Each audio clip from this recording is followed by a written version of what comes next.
बच्चों, हम लोग लास्ट क्लास में फ्रिक्शन पढ़ रहे थे, तो उसी को आगे कंटिन्यू करने जा रहे हैं। जरा ध्यान दीजिए, आपसे कहा जाए कि यहां पर एक 3 kg का ब्लॉक है और ये एक आइडियल स्ट्रिंग है और यहां पर एक 2 kg ब्लॉक है। यहां पे रफनेस μ1 मान लो 0.3 है और यहां पे रफनेस 3 kg और ग्राउंड के बीच में 0.4 है और हम यहां पर एक फोर्स F लगा रहे हैं। ठीक है, तो हमको F की अलग अलग वैल्यू के लिए इन दोनों ब्लॉक का एक्सेलरेशन, रस्सी में टेंशन फाइंड आउट करना है। राइट, देखते हैं जरा। मैं आपसे कहूं सबसे पहले तो यहां का फ्रिक्शन पता कर लो कि कितना फ्रिक्शन अवेलेबल है। अच्छा बताओ बेटा, जो फ्रिक्शन अवेलेबल होता था उसे हम लोग क्या बोलते थे? FS max. एफएस मैक्स जो ये बताता था कि जरूरत पड़ी तो इतना फ्रिक्शन लग सकता है ताकि बॉडी स्लाइड ना करे। तो चलो भाई बताओ जरा, यहां का जो फ्रिक्शन होगा एफएस1 मैक्स, बताओ वो होगा μ1 n1 और μ1 है 0.3 और n1 होगा 2g, तो ये हो जाएगा हमारा, बताइए, 6 न्यूटन। और यहां का जो fs2 मैक्स होगा, बताओ बेटा, वो होगा μ2 n2 और μ2 होगा हमारा 0.4 और n2 होगा 3g, तो ये हो जाएगा 12 न्यूटन। ठीक है। अच्छा, जितना fs1 मैक्स होगा क्या उतना ही fk1 भी होगा? यस, क्योंकि जो हमारा μs है वही μk है, उतना ही fk2 यहां 12 न्यूटन होगा। इतनी बात तो समझ में आती है। ठीक, ऐसे सवाल को करने के लिए सबसे पहले आपके दिमाग में यह आना चाहिए कि यह पूरा सिस्टम आगे कब बढ़ेगा। सबसे पहले आपके दिमाग में क्या आना चाहिए कि वो कौन सा फोर्स होगा जिस फोर्स पर ये दोनों ब्लॉक आगे जाएंगे। अच्छा एक बताओ, ये आगे कब जाएगा? ये कह रहा मैं आगे तब जाऊंगा जब ये यहां स्लाइड करे, ये यहां पर स्लाइड करे। तो हम इसी से पूछें कि भाई आप कब स्लाइड करेंगे। देखो भाई अच्छे समझ लो, ये क्या कह रहा है कि मैं आगे तभी बढ़ूंगा जब ये आगे बढ़े, क्योंकि ये रस्सी से बंधा हुआ है। और बताओ, अगर ये रस्सी की लेंथ कांस्टेंट रखनी है, आइडियल स्प्रिंग है, तो दोनों का एक्सेलरेशन अगर होगा तो बराबर होगा। तो बताओ, ये कह रहा सर मैं आगे तब बढ़ूंगा जब ये आगे बढ़े, और हमने इससे पूछा, ये कह रहा मैं आगे तब बढ़ूंगा जब यहां का टेंशन, जब यहां रस्सी में जो टेंशन आएगा, ऐसे ध्यान दीजिएगा, कह रहा ये जो टेंशन है ये यहां के एफएस मैक्स 12 न्यूटन के बराबर होगा, उस समय मैं जस्ट अबाउट टू स्लाइड होऊंगा। राइट, और बताओ अगर ये 12 न्यूटन और यहां एफएस मैक्स 6 न्यूटन, तो 12 और 6 कितना? 18। तो ये कह रहा है कि जब ये फोर्स 18 न्यूटन होगा उस समय ये दोनों जस्ट अबाउट टू स्लाइड होंगे।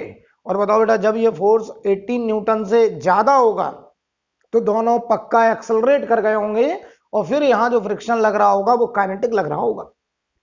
और जब ये फोर्स 18 से कम होगा तो दोनों ब्लॉक रुके रहेंगे, दोनों स्टैटिक स्टेट में होंगे। तो चाहो तो जरा चेक कर लें। हम केस 1 डिस्कस करने जा रहे हैं। मान लो हम F की अलग अलग वैल्यू के लिए बात करें, बहुत अच्छे समझ लो, इसमें कई सवाल कई केस करने का मतलब है हम F की अलग अलग वैल्यू के लिए डिस्कस करना चाहते हैं। तो देखना भाई, मैं तुमसे कहूं कि मान लो ये F हमारा मान लीजिए 2 न्यूटन है। पहले हमने F को कितना लिया बेटा? 2 न्यूटन। तो चेक करते हैं 2 न्यूटन पर क्या होगा, ध्यान से देखिएगा। बताओ, जैसे ही मैंने ये 2 न्यूटन लगाया तो इस ब्लॉक में स्लाइड करने की टेंडेंसी आई, इसने तुरंत नीचे बात करी फ्रिक्शन से कि भाई 2 न्यूटन की टेंडेंसी है, स्लाइड होने से बचा लो। तो फ्रिक्शन कह रहा है यहां अवेलेबल कितना है? 6 न्यूटन। हम आपको 6 न्यूटन तक स्लाइड नहीं होने देंगे। तो बताओ जरा, ये है 2 न्यूटन, तो तुरंत यहां पर आया स्टैटिक फ्रिक्शन कितना? 2 न्यूटन। और इस स्टैटिक फ्रिक्शन ने इस टेंशन से कहा, रस्सी से कहा कि आपको टेंशन लेने की जरूरत नहीं है, मैं अकेला ही इस फोर्स को बैलेंस करने के लिए काफी हूं। तो बताओ, क्या ये रुक गया? यस, इसका एक्सेलरेशन 0। और अच्छा बताओ, अगर यहां टेंशन 0 तो बताओ इसमें स्लाइड करने की टेंडेंसी 0। ये कह रहा मुझ में कोई स्लाइड करने की टेंडेंसी नहीं है। यहां फ्रिक्शन अवेलेबल है 12 न्यूटन, लेकिन इसमें स्लाइड करने की टेंडेंसी है 0 न्यूटन। तो बताओ यहाँ जो Fs2 लग रहा होगा, बताओ वो लगेगा 0 न्यूटन। 0 मतलब यहाँ no need of friction, no need of friction, right. तो देखो बेटा एक बात समझ में आ गई, जब ये फोर्स 2 न्यूटन है तो यहाँ स्टैटिक फ्रिक्शन ने ही इसको रोक लिया, टेंशन 0, यहाँ टेंशन 0, यहाँ कोई फ्रिक्शन नहीं लग रहा है और ये पूरा सिस्टम रुका हुआ है, एक्सेलरेशन 0, पूरा सिस्टम रुका हुआ है, एक्सेलरेशन 0। मैं तुमसे कहूं ये पूरा सिस्टम चलेगा कब, अगर ये कहा जाए कब चलेगा, तो तुम ऐसे सोचो, अब बात क्लियर होगी कि ये सर तब चलेगा जब ये टेंशन Fs2 मैक्स 12 न्यूटन के बराबर हो, उस समय just about to slide, right. तो जब ये 12 और ये देखो मैक्सिमम, अगर हम ये फोर्स बढ़ाएं तो ये बढ़ेगा पहले, राइट। तो जरा समझते हैं केस 2, देखिए जरा, अभी और बढ़िया से क्लियर हो जाएगा, समझना। केस 2, मान लो ये फोर्स 6 न्यूटन हो जाए, कितना, 6 न्यूटन, मान लो ये फोर्स 6 न्यूटन हो जाए, तो 6 न्यूटन पे देखो क्या होगा, यहां पर ये 3 kg है, ये 2 kg है,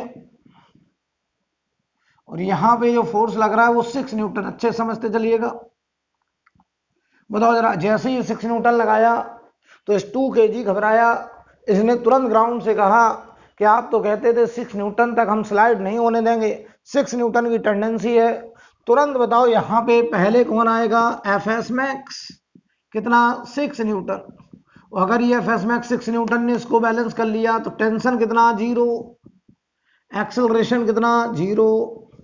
इससे पूछो, कह रहा नो टेंशन, वो कह रहा कोई टेंशन नहीं, तो यहां फ्रिक्शन की कोई जरूरत नहीं, और ये कह रहा मैं भी रुका हुआ हूं।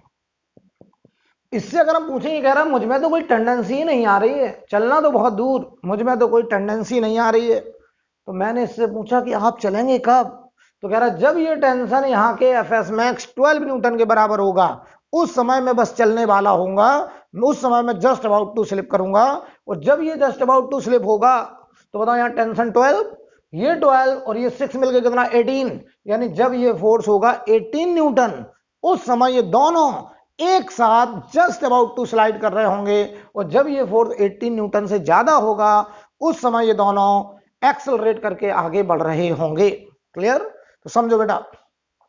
तो मैं तुमसे कहूं केस 3,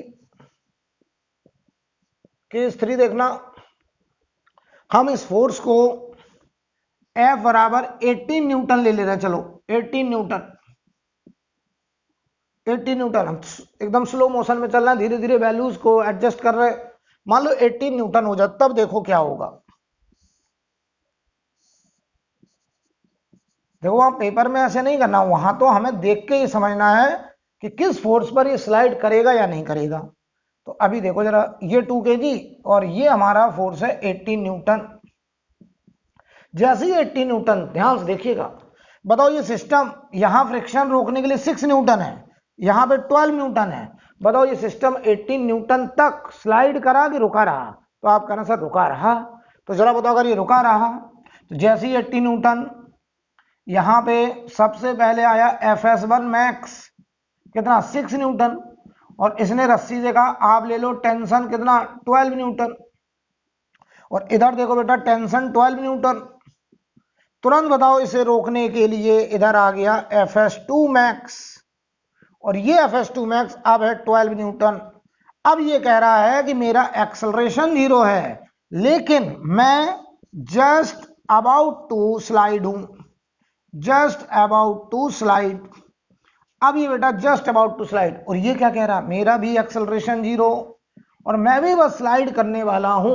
क्या बताओ, इस 18 न्यूटन तक दोनों ब्लॉक एक साथ रुके हुए हैं, बस दोनों स्लाइड करने ही वाले हैं। यानी अगर ये फोर्स 18 न्यूटन को एक्सीड कर जाए तो हम कह देंगे ये पक्का क्या कर जाएगा, स्लाइड कर जाएगा, राइट। यानी मैं तुम्हें ये सिखाना चाह रहा हूं कि जब ये सवाल आए तो हमें सबसे पहले ये देखना कि ये कौन सा फोर्स होगा जहां पे ये दोनों रुके रहेंगे, और वो कौन सा फोर्स होगा जब ये जस्ट अबाउट टू स्लाइड होंगे। तो कैसे चेक करिएगा, ध्यान दीजिएगा, हमेशा ये तब आगे बढ़ेगा जब ये आगे बढ़े। तो पीछे वाले ब्लॉक से पहले पूछो तो ये कह रहा है जब ये टेंशन यहाँ के एफएस मैक्स 12 न्यूटन के बराबर होगा तब मैं जस्ट अबाउट टू स्लाइड होऊंगा। और ये 12 और इधर एफएस मैक्स 6 न्यूटन लग सकता है, तो 12 और 6 18, यानी 18 न्यूटन तक दोनों रुके रहेंगे और 18 न्यूटन के बाद दोनों क्या करेंगे, एक्सेलरेट करेंगे। तो अब मैं फोर्स 18 न्यूटन से ज्यादा लेके जा रहा हूं, तो यहां तक एकदम क्लियर होना चाहिए। ठीक है, अब देखो भाई, अगर हम बात करें केस 4 में,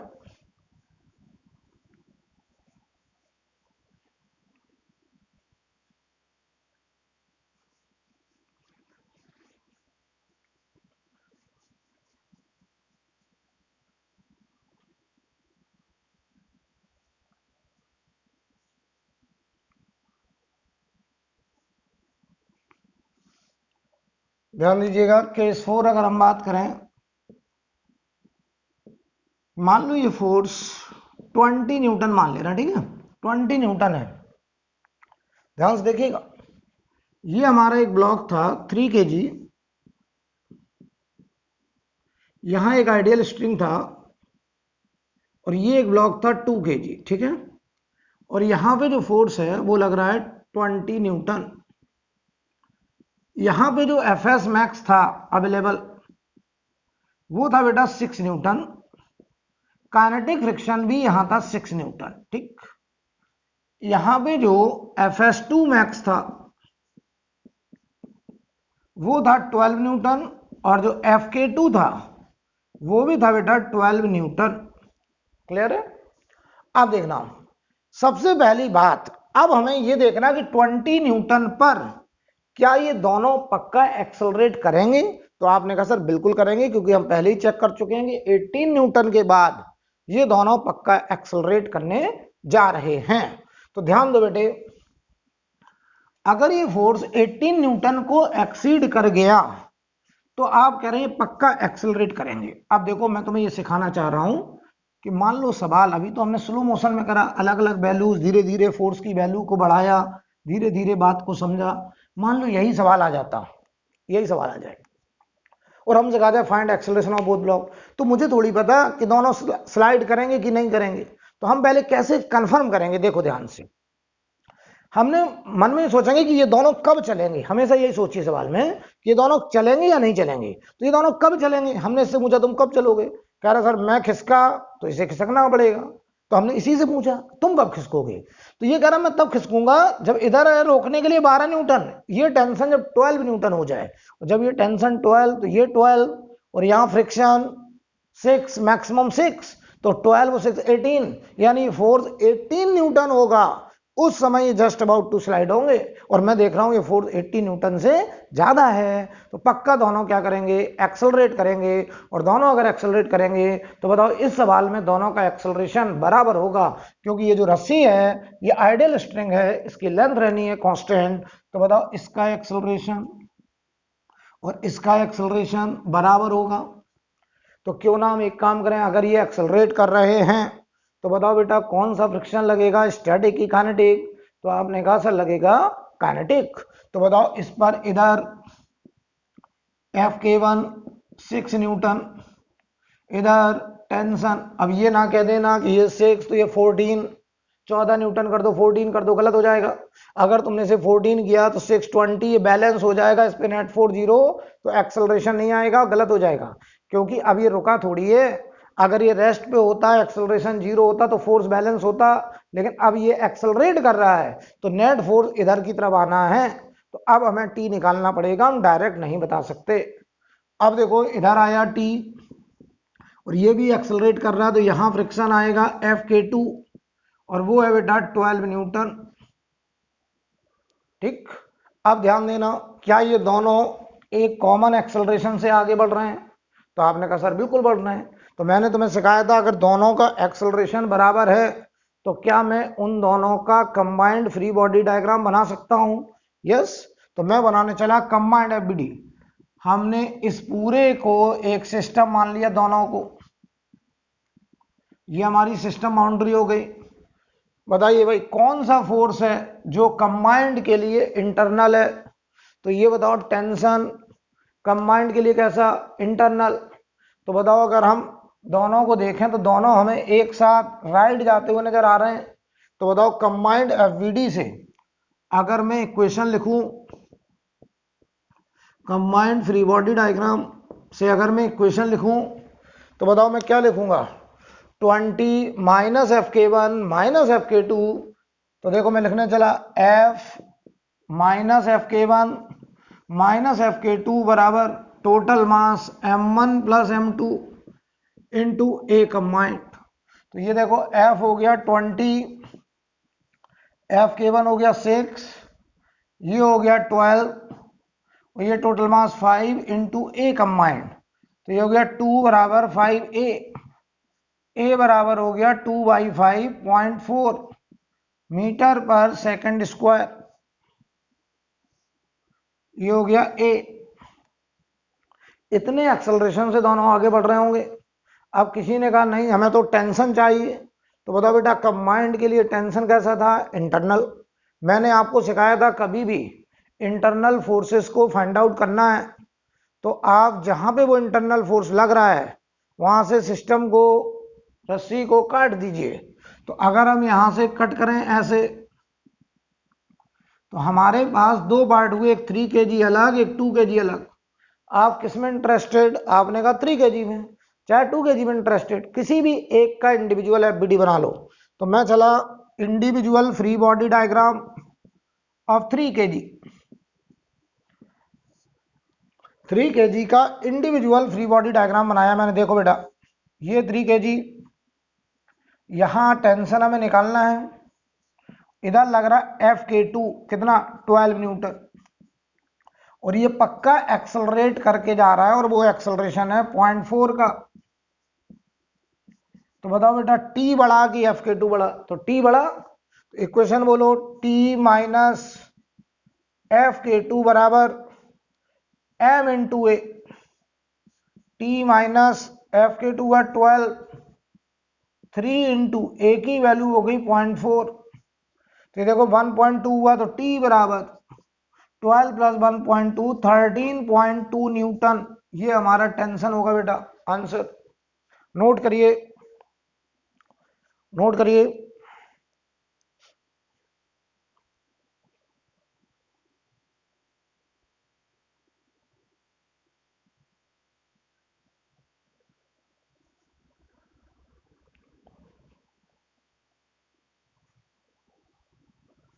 ठीक है। अब कुछ लोग कहना सर एक सवाल और ऐसा दीजिए जिसे मैं करूं और मुझे खुद में कॉन्फिडेंस आए कि मैं बात समझ गया हूं। ठीक है, तो एक सवाल और ऐसा कर लेते हैं, इसे नोट कर लीजिए पहले।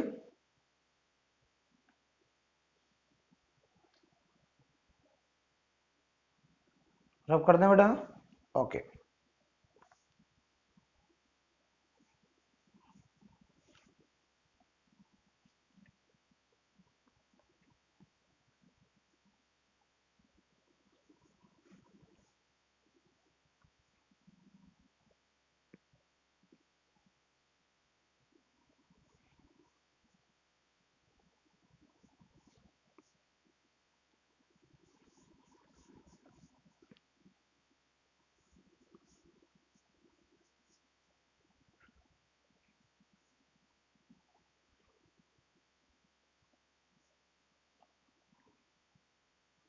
ध्यान दीजिए, मान लो हम आपसे कहें एकदम ऐसा ही एक सवाल लेते हैं। मान लो हम आपसे कहें यहां पर एक ब्लॉक कितना मान लें 5 kg ले लें, नो प्रॉब्लम। यहां एक ब्लॉक 4 kg ले लें, नो प्रॉब्लम। इधर एक फोर्स लगाएंगे, यहां का म्यू मान लो 0.2 है, यहां का म्यू मान लो 0.3 है।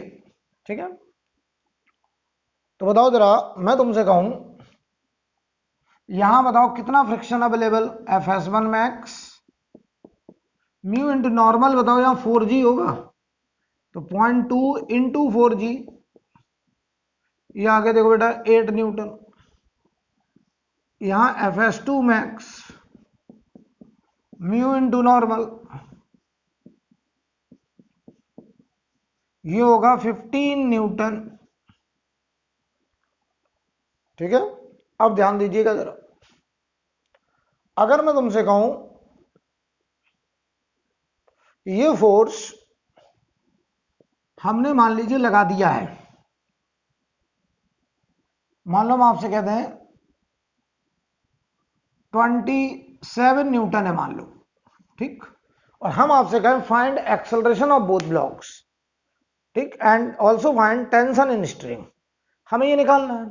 तो पहले तो बेटा हमें ये डिसाइड करना पड़ेगा क्या ये दोनों एक्सेलरेट कर रहे हैं या ये दोनों रुके हुए हैं, पहले तो ये डिसाइड करेंगे। अब ये कैसे डिसाइड होगा कि दोनों एक्सेलरेट कर रहे हैं या दोनों रुके हैं, इस बात को समझा जाए। तो बताओ भाई, मैंने इससे पूछा कि तुम कब एक्सेलरेट करोगे, देखो ये कह रहा मैं जस्ट अबाउट टू स्लाइड तब होऊंगा जब यहां का टेंशन यहां के एफ एस मैक्स 15 न्यूटन के बराबर, यानी इधर टेंशन इस पे 15 आए और एफ एस मैक्स 8 आए, यानी ये 23 न्यूटन से बड़ा हो। तो देखो मैं देख के समझ गया कि अगर ये फोर्स 23 न्यूटन से बड़ा है तो क्या ये पूरा सिस्टम आगे बढ़ेगा। सवाल में दिया कितना, 27 न्यूटन, तो क्या ये पक्का है कि दोनों एक्सेलरेट कर रहे हैं। आपने कहा सर यस, ये पक्का एक्सेलरेट कर रहे हैं, राइट। तो मैं यहां लिख दे रहा हूं F ग्रेटर देन 23 न्यूटन। मैं फिर से रिपीट कर दूं, कैसे यार, ये तब स्लाइड करेगा जब ये टेंशन यहाँ के एफ एस मैक्स 15 न्यूटन के बराबर हो, तो ये जस्ट अबाउट टू स्लाइड। अगर ये टी 15 तो इस पे देखो टी इधर 15 और इधर एफ एस मैक्स 8, तो 15 और 8 23, यानी वो फोर्स 23 न्यूटन। तो बताओ एफ ग्रेटर देन 23 पर both block accelerate with same acceleration, क्यों। अच्छा, और यहीं पे हम ये भी लिख सकते हैं, देखिएगा एक संभावना ये, दूसरी संभावना अगर ये F less than equal to 23 newton, अगर ये F 23 न्यूटन से कम या बराबर है तो हम कहेंगे दोनों का एक्सेलरेशन 0 होगा, both block remains at rest, दोनों रेस्ट पे रहेंगे।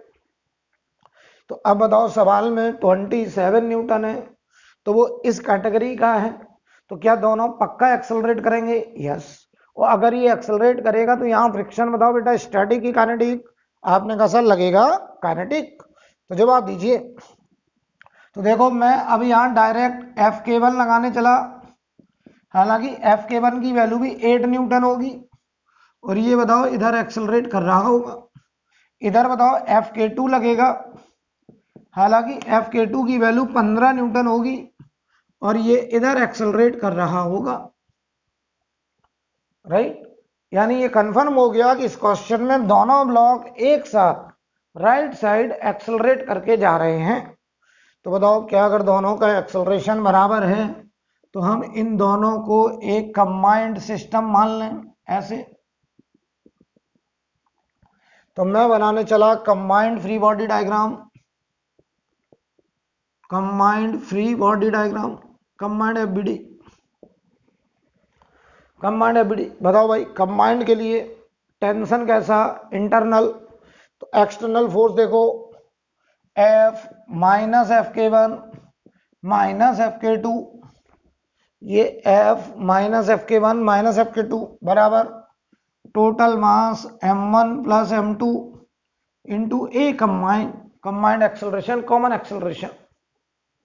तो F है बेटा 27, एफ के वन है 8, 15, 9 इंटू ए कंबाइंड, देख लो बेटा। तो ये 23 4/9, तो कंबाइंड एक्सेलरेशन आ गया 4/9 मीटर पर सेकेंड स्क्वायर, ये हो गया कॉमन एक्सेलरेशन। अब किसी ने कहा नहीं हमें तो टेंशन चाहिए, तो बताओ बेटा अभी टेंशन कंबाइंड के लिए इंटरनल है, लेकिन मैंने सिखाया था कभी भी इंटरनल फोर्स निकालना है तो जहां पे वो लग रहा है वहां से सिस्टम को काट दीजिए। तो हम यहां से सिस्टम को ऐसे कट करेंगे, ऐसे कट करा, और अब हम कहेंगे कि आप जो है एफबीडी बना लो 5 kg का। तो हम बताओ 5 kg का अगर एफबीडी बनाएं,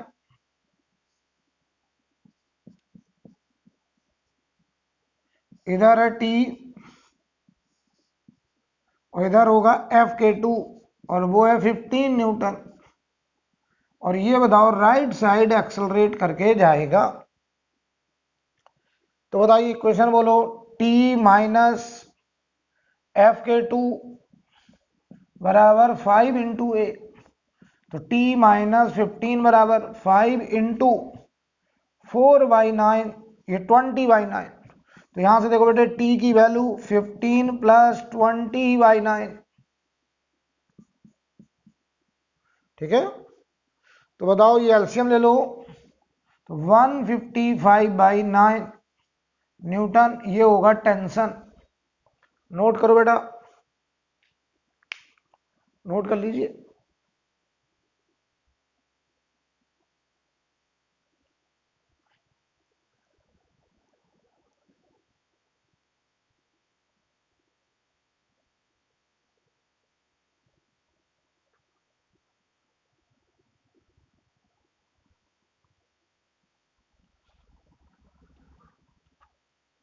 ठीक है, अब देखिए जरा, हेडिंग डालिए डबल ब्लॉक सिस्टम। तो इस तरीके का सवाल कोई भी आता है, मैं ये मान के चल रहा हूं कि आप जरूर कर लेंगे, ठीक है। हेडिंग डालें double block system.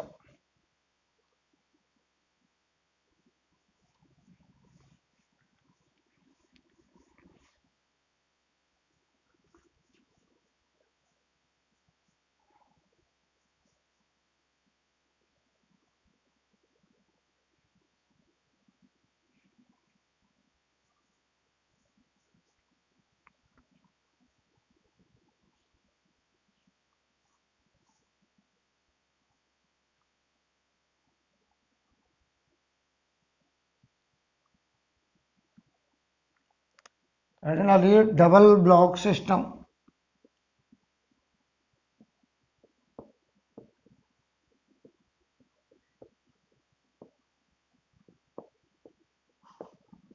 Double block system बढ़िया समझेंगे।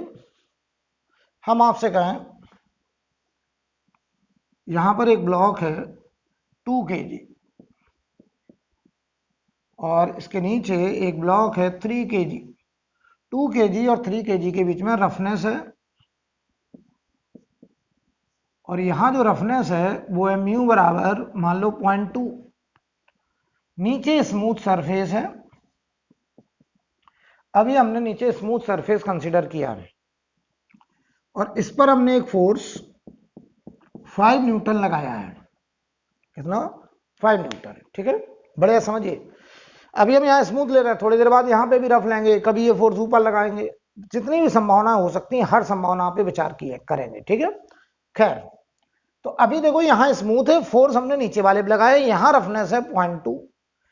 Find acceleration of both blocks, find acceleration of both blocks and also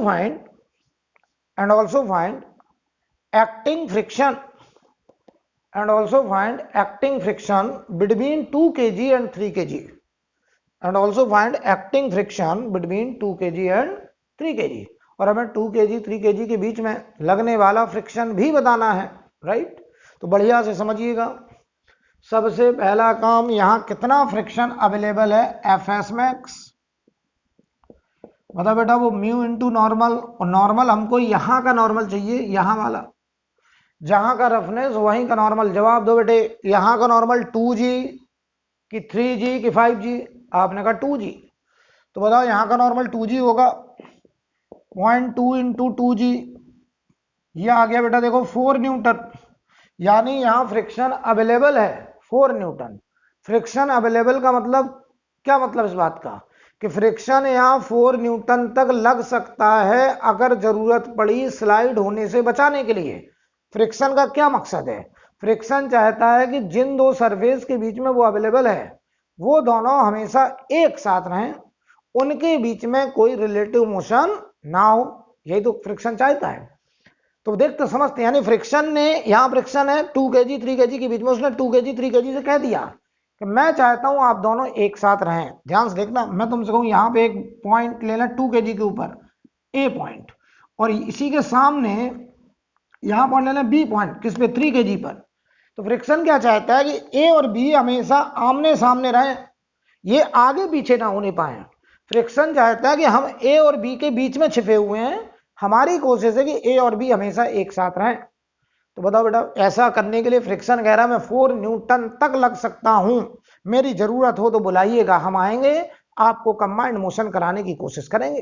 right, चलिए अब ये देखना पड़ेगा कि ये दोनों एक साथ रहेंगे या आगे पीछे हो जाएंगे, स्लाइडिंग हो जाएगी, रिलेटिव मोशन हो जाएगा। तो हमें ये चेक करना पड़ेगा कि वास्तव में सवाल में ये दोनों एक साथ जा रहे हैं या स्लाइड कर रहे हैं। राइट, तो पहले एक बात बताओ, फ्रिक्शन की डायरेक्शन कैसे डिसाइड करते हैं, इस बात को बहुत अच्छे से समझो। फ्रिक्शन की डायरेक्शन को डिसाइड करने के दो तरीके हैं। पहला तरीका यार एक बात बताओ, किसी की इंपॉर्टेंस हमें कब समझ में आती है, जब हम वो एब्सेंट होता है, जब वो प्रेजेंट नहीं होता है, तब हम कहते हैं यार वो होता तो ऐसा होता, तब हम उसको मिस करते हैं। राइट, तब हमें उसकी इंपॉर्टेंस नजर आती है। तो हम कहेंगे कि अगर यहां फ्रिक्शन ना होता, ध्यान से देखिएगा, अगर यहां फ्रिक्शन ना होता, स्मूथ होता, तो क्या होता, देखो जैसे हम इसमें फोर्स लगाते ये आगे बढ़ जाता और ये यहीं गिर जाता। यानी बताओ, अगर यहां रफनेस ना होता, फ्रिक्शन ना होता, फ्रिक्शन अवेलेबल ना होता, तो जैसे ही हम फोर्स लगाते, बताओ 3 kg आगे एक्सेलरेट करता और 2 kg नीचे गिर जाता। यानी बताओ 3 kg स्लाइड कर जाता, किधर, आगे की तरफ, किसके रिस्पेक्ट में, 2 kg के रिस्पेक्ट में। इनके बीच में रिलेटिव मोशन हो जाती, अगर यहां फ्रिक्शन ना होता तो ये 3 kg आगे बढ़ जाता और 2 kg आगे नहीं बढ़ता। तो बताओ 3 kg के स्लाइड होने की टेंडेंसी किधर, राइट। तो बताओ 3 kg पे फ्रिक्शन लगेगा लेफ्ट और उसका रिएक्शन 2 kg को मिलेगा राइट साइड, आगे की तरफ। बहुत बढ़िया, समझना। पहला तरीका फ्रिक्शन की डायरेक्शन डिसाइड करने का, देखो बेटा, फ्रिक्शन चाहता है कि स्लाइडिंग ना हो, स्लाइडिंग का अपोज, जैसे हम इधर फोर्स लगाते, ध्यान से देखना, ये 3 kg, तो ये कह रहा मैं रगड़ते हुए इधर जाना चाहता हूं, तो बताओ तुरंत इस पर फ्रिक्शन इधर आएगा, एफ आर फ्रिक्शन। अब ये स्टैटिक होगा कि काइनेटिक होगा अभी कंफर्म नहीं है, अभी बताएंगे। अच्छा, ये फ्रिक्शन किसने लगाया, ये लगाया वाई 2 kg ऑन 3 kg। तो बताओ इसको रिएक्शन इधर मिला होगा, एफ आर, और ये वाई 3 kg ऑन 2 kg। ठीक है, तो देखो ध्यान से अच्छे से, फ्रिक्शन क्या चाहता है कि दोनों एक साथ रहें, लेकिन वो ऐसा कर पाएगा या नहीं कर पाएगा ये डिसाइड करना पड़ेगा, क्योंकि फ्रिक्शन की लिमिट है और वो लिमिट है 4 न्यूटन। इस सवाल में फ्रिक्शन ने कह दिया 4 न्यूटन तक अगर तुम एक साथ रहना चाहो तो मैं आपको कंबाइंड करा सकता हूं, लेकिन अगर आपकी जरूरत 4 न्यूटन से ज्यादा है कंबाइंड रहने के लिए, तो फिर मैं आपको कंबाइंड मोशन नहीं करा सकता। राइट, तो ध्यान से देखना, फ्रिक्शन किस पर किधर लग रहा होगा ये पहले डिसाइड हुआ। हमेशा ऐसी मान लिया करोगे अगर फ्रिक्शन ना होता तो कौन किधर स्लाइड करता, तो अगर यहां फ्रिक्शन ना होता ये भाग जाता इधर, तुरंत इस पे फ्रिक्शन इधर, उसका रिएक्शन इसको इधर। दूसरा तरीका, इन दोनों ब्लॉक में कौन सा ब्लॉक है जिसका मोशन फ्रिक्शन के भरोसे है, आपने कहा सर 2 kg। बताओ अगर फ्रिक्शन ना होता तो ये चलता ही नहीं, अगर ये इसके साथ कंबाइंड होने की कोशिश कर रहा है तो इसको चलाने वाला नेट फोर्स कौन है, फ्रिक्शन। यानी 2 kg एक ऐसा ब्लॉक है जिसका मोशन फ्रिक्शन भरोसे, फ्रिक्शन डिपेंडेंट है। तो हमने 2 kg से कहा कि यार 3 kg के आगे जाने की वजह फोर्स है, तुम इसके साथ कंबाइंड मोशन करने का सोच रहे हो, तो किसकी दम पे सोच रहे हो, तो ये कह रहा फ्रिक्शन। तो बताओ इसको ले जाने वाला पक्का कौन, फ्रिक्शन। तो इस पर फ्रिक्शन राइट और इसका रिएक्शन इसको मिलेगा लेफ्ट, या तो ये कर लो। यानी दूसरा मेथड हमने क्या बताया कि उन दोनों ब्लॉक में आप एक ब्लॉक ऐसा पकड़ो जिसका मोशन फ्रिक्शन के भरोसे है और उस ब्लॉक से कह दो कि भाई आप इसके साथ कंबाइंड मोशन करने का विचार कर रहे हैं, किसकी दम पे कर रहे हैं, तो ये कह रहा मैं फ्रिक्शन की दम पे कर रहा हूं, तो इस पे फ्रिक्शन इधर लग जाएगा, उसका रिएक्शन इसको पीछे मिल जाएगा। तो ये तो तरीका है फ्रिक्शन की डायरेक्शन को डिसाइड करने का। अब सवाल ये आ रहा है कि सर ये जो फ्रिक्शन लग रहा होगा ये स्टैटिक होगा कि काइनेटिक होगा। स्टैटिक कब होगा, जब दोनों एक साथ चल रहे होंगे, कंबाइंड मोशन कर रहे होंगे, स्लाइडिंग नहीं हो रही होगी और आगे पीछे निकल रहे होंगे, रिलेटिव मोशन हो रहा होगा, तो फ्रिक्शन लगेगा कौन सा, काइनेटिक। यानी बताओ अब हमें ये चेक करना पड़ेगा कि ये कंबाइंड मोशन कर रहे हैं या स्लाइडिंग हो रही। और ये देखो किस बात से कंफर्म होगा कि हम इन दोनों को कंबाइंड मान के करें। सुनना ध्यान से, पूरा प्रोसेस समझ लो। हम पहले मान लेंगे कि दोनों ब्लॉक एक साथ जा रहे हैं, हम एक साथ मान करके इनका एक कॉमन एक्सेलरेशन निकाल लें और फिर किसी भी एक ब्लॉक से पूछ लें कि आपको कंबाइंड चलने के लिए कितना फ्रिक्शन चाहिए। अगर उसने कहा मुझे फ्रिक्शन जो चाहिए वो 4 न्यूटन से कम चाहिए या 4 न्यूटन के बराबर चाहिए, तो हम कहेंगे इतना फ्रिक्शन अवेलेबल है इस बात के लिए कि आप स्लाइड ना करें, आपको कंबाइंड चलाएं, तो मोशन कंबाइंड हो जाएगा। और हम कहेंगे हमने जो माना वो एकदम सही माना। लेकिन अगर इसने कहा कि हमें कंबाइंड चलने के लिए 4 न्यूटन से ज्यादा फ्रिक्शन चाहिए, तो फ्रिक्शन कहेगा यार तुम्हारी डिमांड इतनी है कि मैं उतना अवेलेबल ही नहीं हूं, तो मैं आपको कंबाइंड नहीं करा पाऊंगा, आपको रगड़ना पड़ेगा, स्लाइड करना पड़ेगा, अलग अलग एक्सेलरेशन से चलना पड़ेगा, और फिर जो फ्रिक्शन लगेगा बताओ बेटा वो कौन सा लगेगा? काइनेटिक। तो बढ़िया समझिएगा। ऐसे सवाल को करने के लिए सबसे पहले मान लो let both blocks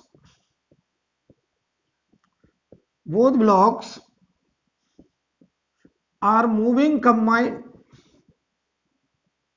both blocks are moving combined, दोनों ब्लॉक जो है एक साथ जा रहे हैं, मैंने ये मान लिया।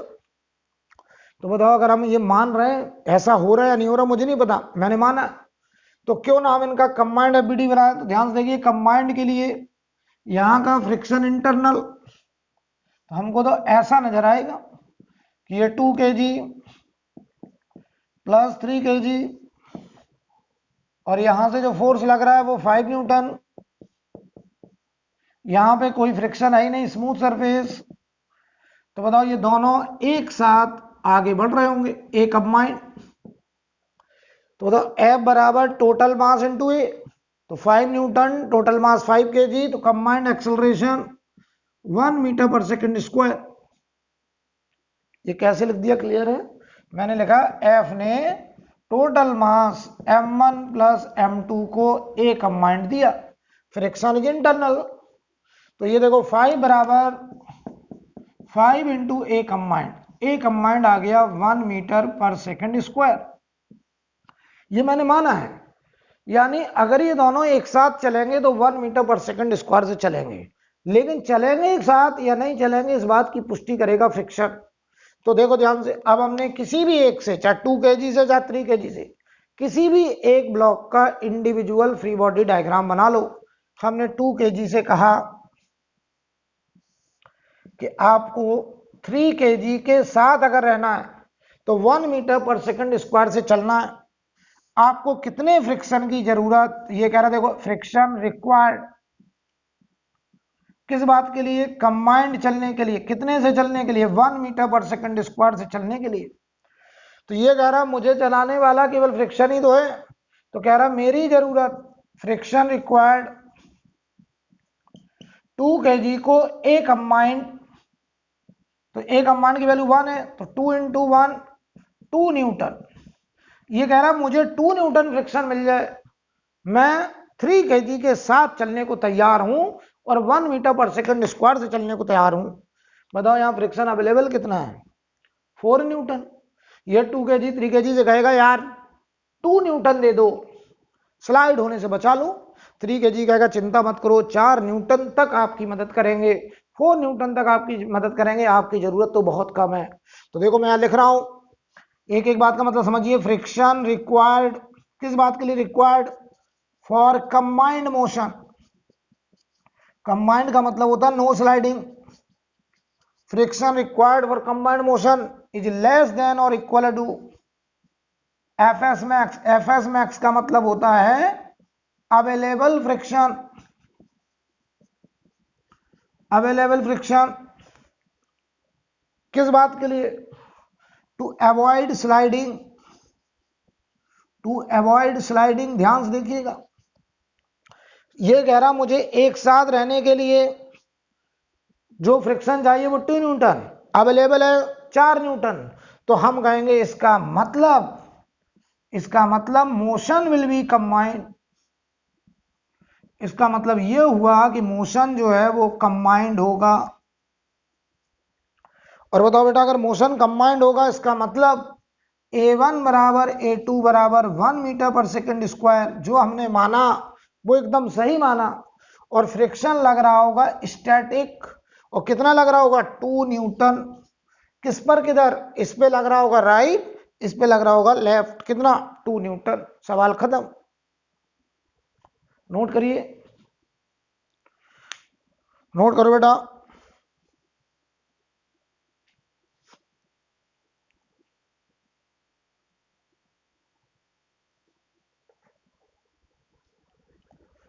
नोट करिए।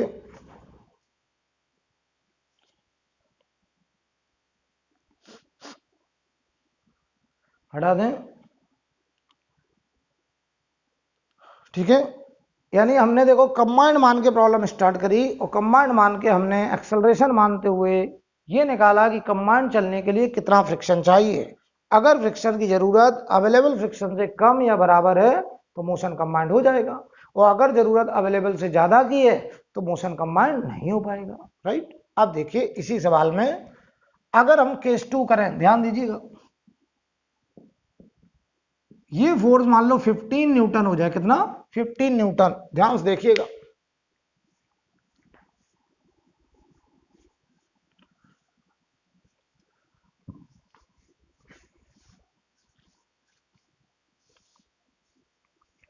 हमारा सेम क्वेश्चन है, हमको दोनों ब्लॉक के एक्सेलरेशन निकालने हैं, इनके बीच में कितना फ्रिक्शन लग रहा है ये निकालना। तो देखो सबसे पहले 15 न्यूटन है, तो वही तरीका, let both are moving combined. तो अगर हम बताओ कंबाइंड मान के चलें, ऐसा नजर आएगा 2 kg प्लस 3 kg का एक ब्लॉक, यानी 5 kg का ब्लॉक। फोर्स लग रहा है 15 न्यूटन, और ये दोनों एक साथ आगे बढ़ेंगे। तो 15 ने 5 kg को 3 मीटर पर सेकंड स्क्वायर से एक्सलरेट कराया होगा। ये माना है मैंने लेट, यानी अगर इन दोनों को एक साथ चलना है तो 3 मीटर पर सेकंड स्क्वायर से चलना है। अब चल पाएंगे या नहीं चल पाएंगे फ्रिक्शन डिसाइड करेगा। तो हमने 2 kg से पूछा, जरूरी नहीं 2 kg से, आप 3 kg से भी पूछ सकते हैं, किसी से भी पूछ लो, जिससे आपको ज्यादा अच्छा लगे उससे बात करिए। हमने कहा 2 kg से बात करेंगे। हमने 2 kg से कहा कि क्या तुम 3 मीटर पर सेकंड स्क्वायर से चल सकते हो। कह रहा मुझे चलाने वाला फ्रिक्शन है और कोई फोर्स नहीं है मेरे ऊपर। तो इसको बताओ 3 से अगर चलना है तो इसको फ्रिक्शन की जरूरत, रिक्वायरमेंट कितना। तो कह रहा फ्रिक्शन जो रिक्वायर्ड है मुझको वो 2 kg को ए कंबाइंड यानी 3 से चलाएगा, यानी 6 न्यूटन की जरूरत। इसने अपनी जरूरत 6 न्यूटन बताई, अवेलेबल कितना है 4 न्यूटन। इसने कहा मुझे साथ चलने के लिए जो फ्रिक्शन रिक्वायर्ड है वो greater than F S max. इसका मतलब ये कह रहा साथ रहने के लिए मुझे 6 न्यूटन दे दो। फ्रिक्शन कहेगा हम तो 4 ही न्यूटन है, आपको साथ रहने के लिए 6 चाहिए, तो हम आपको साथ कंबाइंड मोशन नहीं करा पाएंगे। इसका मतलब स्लाइडिंग टेक्स प्लेस। और अगर बेटा स्लाइडिंग हो रही है तो इसका मतलब दोनों का एक्सेलरेशन अलग अलग होगा, और अलग अलग अगर होगा तो एफ के विल एक्ट। कौन सा फ्रिक्शन लगेगा, काइनेटिक लगेगा। और अगर काइनेटिक लगेगा तो दोनों का फ्री बॉडी डायग्राम अब हम अलग अलग बनाएंगे, क्योंकि दोनों का एक्सेलरेशन अलग अलग आ रहा है, बराबर नहीं आ रहा है। तो बताओ क्या ये कंफर्म हो गया कि दोनों अलग अलग एक्सेलरेशन से भागेंगे। और अगर दोनों अलग अलग एक्सेलरेशन से भागेंगे तो यहां जो फ्रिक्शन लगेगा वो कौन सा लगेगा, काइनेटिक। तो मैं बताओ अब इंडिविजुअल फ्री बॉडी डायग्राम बनाऊंगा, काइनेटिक फ्रिक्शन लगाऊंगा, और मैं दोनों का अलग अलग एक्सेलरेशन निकालूंगा। तो ध्यान से देखिएगा, अगर मैं आपसे कहूं free body diagram of 2 kg, 2 kg का एफबीडी बनाएं। अब मैं इंडिविजुअल बना रहा हूं तो 2 kg पर यहां बेटा एफ के लग रहा होगा, और एफ के है 4 न्यूटन। तो नेट फोर्स 4 मास 2, तो इसका एक्सेलरेशन आएगा 2 मीटर पर सेकंड स्क्वायर। बढ़िया समझ लो। 3 kg का एफबीडी बनाएं, एफबीडी ऑफ 3 kg। इधर फोर्स था 15 न्यूटन, 15 न्यूटन लिया मैंने इस बार, ये 3 kg, और इधर लग रहा है एफ के जो कि है 4 न्यूटन। एफ के भी 4 ही होगा क्योंकि म्यू एस और म्यू के बराबर है। नीचे स्मूथ सरफेस, और ये कह रहा कि मैं भागूंगा A2 से। अब बताओ इक्वेशन बोलो, F माइनस एफ के बराबर 3A2 m into A2, 15 minus 4 बराबर 3 इंटू A2, तो A2 आएगा बेटा 11/3, 3.66 मीटर पर सेकंड स्क्वायर। ये होगा हमारा आंसर, नोट कर लो। तो इसका एक्सेलरेशन होगा 3.66, इसका एक्सेलरेशन होगा 2 मीटर पर सेकंड स्क्वायर, और इनके बीच में लग रहा होगा काइनेटिक फ्रिक्शन 4 न्यूटन, और दोनों के बीच में स्लाइडिंग हो रही है। यानी पूरे सवाल का प्रोसेस ये है कि पहले एफएस मैक्स निकाल लो, फिर ये मान के चलो कि कंबाइंड हो रहा है, और कंबाइंड मानते हुए उनका एक कॉमन एक्सेलरेशन फाइंड आउट करिए। फिर किसी भी एक ब्लॉक से पूछिए कि आपको कंबाइंड चलने के लिए कितना फ्रिक्शन चाहिए। अगर उसने कहा मुझे साथ रहने के लिए जो फ्रिक्शन चाहिए वो अवेलेबल से कम या बराबर चाहिए, तो हम कहेंगे आप बड़े आराम से कंबाइंड मोशन कर लेंगे। इसका मतलब हमने जो माना वो एकदम सही माना। लेकिन अगर उसने कहा कि मुझे कंबाइंड रहने के लिए जो फ्रिक्शन की डिमांड है वो अवेलेबल फ्रिक्शन से ज्यादा की है, तो हम कहेंगे इतना फ्रिक्शन अवेलेबल ही नहीं है, मोशन कंबाइंड नहीं हो सकता है, स्लाइडिंग होगी। और स्लाइडिंग होगी तो दोनों का एफवीडी अलग अलग बनेगा, तो हम फिर दोनों का फ्री बॉडी डायग्राम अलग अलग बनाएंगे, अलग अलग एक्सेलरेशन फाइंड आउट करेंगे, और काइनेटिक फ्रिक्शन लगाते हुए फ्री बॉडी डायग्राम बनाएंगे। ये हमारा तरीका है, ये एक कॉमन अप्रोच है जो नॉर्मल स्टूडेंट करते हैं। इससे भी बढ़िया मेथड हम आपके सामने अगली क्लास में लेकर के आएंगे, और देख के ही बता देंगे कि मोशन कंबाइंड होगा या रिलेटिव मोशन होगा। आप लोग से नोट करें। आज के लिए बेटा इतना ही।